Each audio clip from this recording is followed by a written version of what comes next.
The great one, Mark Levin, from his hidden bunker. Mark, thank you very much for joining us this morning. On your Thursday evening radio broadcast, you laid out a devastating case about executive overreach of the Obama administration, which many believe metamorphosized itself to tweets that President Trump sent out on Saturday morning accusing potential wiretapping in Trump Tower. We want to give you a case here this morning to lay out what you know about it, and the evidence you have for the potential executive overreach of the Obama administration. Well, pleasure to be here. The evidence is overwhelming.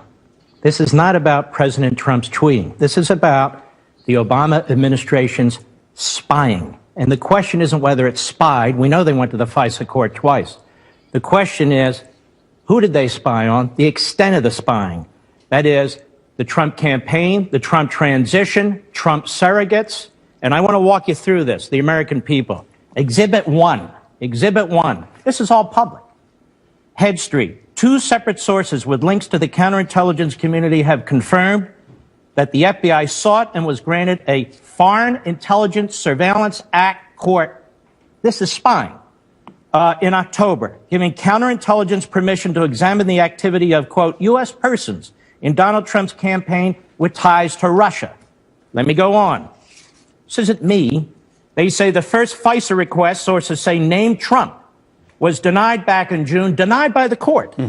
But the second was drawn more narrowly and was granted in October after evidence was presented of a server possibly related to the Trump campaign and its alleged links to two banks.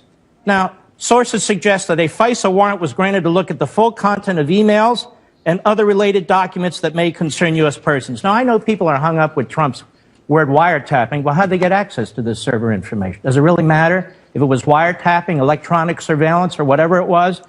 Exhibit 2, The Guardian, a well-known right-wing British paper. Here it is, quote, The Guardian has learned the FBI applied for a warrant from the Foreign Intelligence Surveillance Court over the summer in order to monitor 4 members of the Trump team suspected of irregular contacts with Russian officials. Keep in mind, this is during a presidential election. The sitting president, the incumbent party, is now investigating the presidential candidate of the Republican Party and his campaign to some extent. The FISA court turned down the application asking FBI counterintelligence investigators to narrow its focus. According to one report, the FBI was finally granted a warrant in October. Exhibit 3, McClatchy, another well-known right-wing newspaper. Here they have the agencies. Headline, FBI, 5 other agencies. 5 other Obama administration agencies probe possible covert Kremlin aid to Trump. The FBI and 5 other law enforcement intelligence agencies have collaborated for months in an investigation into Russian attempts to influence the November election, including whether money from Kremlin covertly aided presidential-elect Donald Trump. 2 people familiar with the matter said the agencies involved in the inquiry are the FBI, the CIA, the NSA, the Justice Department, the Treasury Department's Financial Crimes Enforcement Network, and representatives of the Director of the National Intelligence. Are you telling me Barack Obama didn't know what was going on in 6 agencies? As you go on, how are you? Okay, keep going. I'm not done. I need to make the case because the media seems to be confused about their own reporting. New York Times, another well-known liberal outlet, intercepted Russian communications, part of inquiry into Trump associates, January 19. The FBI is leading the investigations, aided by the NSA, the CIA, Treasury Department's Financial Crimes Unit. The investigators have accelerated their efforts in recent weeks, but have found no conclusive evidence of wrongdoing. Listen to this. One official said intelligence reports based on some of the wiretap communications have been provided to the White House. This is the New York Times, another right-wing outlet. 4. Another right-wing outlet. Let's continue. New York Times again. NSA gets more latitude to share intercepted communications. In the final days of the Obama administration, the administration has expanded the power of the NSA to share globally intercepted personal communications with the government's 16 other intelligence agencies before applying privacy protections. Now, why would they do this on the way out the door? Well, March 1, Exhibit 6. Obama administration rushed to preserve intelligence of Russian election hacking. In the Obama administration's last days, listen to this, some White House officials scrambled to spread information about Russian efforts to undermine the presidential election and about possible contacts between associates of President-elect Trump and Russians across the government. I'm not done. Exhibit 7, New York Times. Flynn is said to have talked to Russians about sanctions Trump took office. Well, where'd they get this information? Well, Mark, you know, the FISA court, they're always monitoring the Russian ambassador. And so how do we know that? Maybe they are, maybe they're not. But there's an awful lot of other activity. Sure. Here we have Washington Post. One more. Washington Post, March 2nd. U.S. investigators have examined contacts Attorney General Sessions had with Russian officials during the time he was advising Donald Trump's campaign.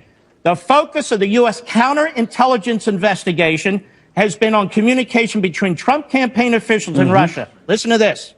The inquiry involving Sessions is examining his contacts while serving as Trump's foreign policy advisor in the spring and summer of 2016. This has been going on for a year. Well, Mark, now, as you do on your radio program, you lay out a devastating case based on public documents, as you point out, and not right-wing sources, but mainstream left-stream sources. How confident are you that this investigation, which was on so-called Russian hacking, but now the White House says this morning will be broadened to looking into executive overreach? How confident are you they will find something there? I don't know, but they already found something. The issue isn't whether the Obama administration spied on the Trump campaign or transition or certain of its surrogates. The issue is the extent of it. They went into court a second time. They were so aggressive. They waited 4 or 5 months. They go back in October, weeks before the general election. They narrow their request. All of a sudden, we have leaks coming out on Flynn. Then we have a horrible meeting that took place between Sessions and so forth. And I'm telling you, as a former chief of staff to an attorney general of the United States, in the Reagan administration, these are police state tactics. Now, what did Barack Obama know? He knew everything I just read to you apart from 1 or 2 articles. You know how I know? It's in the newspapers. It's right there. So Barack Obama not only knew this, but he gets a daily intelligence briefing. And let me tell you something about daily intelligence briefings. If your attorney general and your FBI is going to the FISA court to get a warrant to investigate aspects of an opposition party in the middle of a general election campaign, how much you want to bet the President of the United States knew that? I don't want to bet you on that. Read his opinion. Mark, we were about to hit a hard break. Is there any way you could stick around for one more minute, ask you one more question on this? That's fine. You got it. All right, more with Mark Levin on Fox and Friends right around the corner. Back to Fox and Friends. Still joining us live from Levin TV studio, former Chief of Staff to Attorney General Edwin Meese, constitutional lawyer and radio talk show host, the great one, Mark Levin. Mark, I got to tell you, even just in the break, the response has been overwhelming to the case that you laid out, which is devastating. And Abby and I were talking in the break about sort of where it goes from here, right, Abby? Yeah, that is the question, because you laid out your case in this last block. You're very passionate about the evidence that you have. And as Pete said, we have so many people writing us in saying, thank you for speaking your voice. They're right behind you on this. My question, though, how does this play out in the media? How are they going to continue to cover this story? Let me first say this is the case made by the New York Times, the Washington Post, McClatchy, and the rest of them. I just put it together as a former Justice Department official. And Donald Trump here is being attacked for what he tweeted. Donald Trump is the victim. His campaign is the victim. His transition team is the victim. His surrogates are the victim. These are police state tactics. I am telling you this as a former chief of staff to an attorney general. If this had been done to Barack Obama, all hell would break loose. And it should. And Barack Obama's statement is pathetic. Mark. Let me just say this. Where does it go from here? They ought to release both FISA court applications where they sought the warrant. The one in the summer and the one in October. So we know exactly what they were doing. That's number one. Number two, Congress needs to see the daily presidential intelligence briefings over the past year or so. Those are the beginnings of a serious investigation. Number three, for the Republicans in Congress, you control the majority. If the Democrats do not want to assist, and they won't, because I'm starting to think Chuck Schumer and the others are participating in all this cover-up activity, then plow ahead without them. But this is important to the country. We cannot have a sitting presidential administration unleashing 6 federal agencies, intelligence and law enforcement. I don't mean the president personally sitting there and saying, you know what, Valerie, let's go get him. Obviously, the Attorney General and the FBI were involved in this. This is how you get a FISA court application prepared and submitted. Do you think former President Obama was involved in this? And if so, how much was he involved?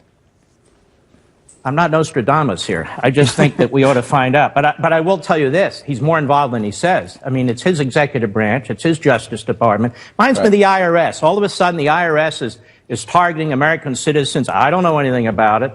We have reporters, including James Rose in the AP, where the Obama administration did more investigations of reporters than any administration in American history. They're quite capable of these things. But it doesn't matter. We want to know what took place, and there ought to be public hearings on this stuff, too. I agree with the Democrats. Let's get to the bottom of this. So join me. Join us. This is the public record. Yeah. It's the newspaper of record, the New York Times. Let's go. Mark, there's another aspect of this. When you mentioned Chuck Schumer a moment ago, he's been trying to block as many Trump nominations as he can and slow the process. And we had J. Christian Adams, a former Justice Department official you probably know well, on a couple of hours ago. And he was pointing to something very important here, which is now that Jeff Sessions has recused himself, the person in charge here is going to be a career bureaucrat. There'll be career bureaucrats. He said the swamp won because you have people inside justice, some maybe who have been trying to undermine President Trump, who are now in charge of this investigation. And the chances of Chuck Schumer and the Democrats in the Senate confirming the nomination of the Deputy Attorney General, a Trump loyalist, now seems nil. So they have seized control of this investigation, haven't they? They not only did that, they have squirreled their appointees into the bureaucracy, and they're buying more and more time to do that. Okay, then recess appoint a Deputy Attorney General. Do that. Say, okay, I'm recessing appointing so-and-so as Deputy Attorney General of the United States. And then, because Attorney General Sessions recused himself from matters affecting the Russian investigation and so forth, then the Deputy Attorney General who is recessed appointed is the acting Attorney General for the purposes of an investigation related to this. So Christian is right. He served the justice in the Civil Rights Division. I'm right. I served as chief of staff. I know exactly what's going on. He knows exactly what's going on. And the administration needs to respond. Well, Mark, you laid out a devastating case. We know now why they call you the Great One. Ladies and gentlemen, Mark Levin, thanks for joining Fox and Friends this morning.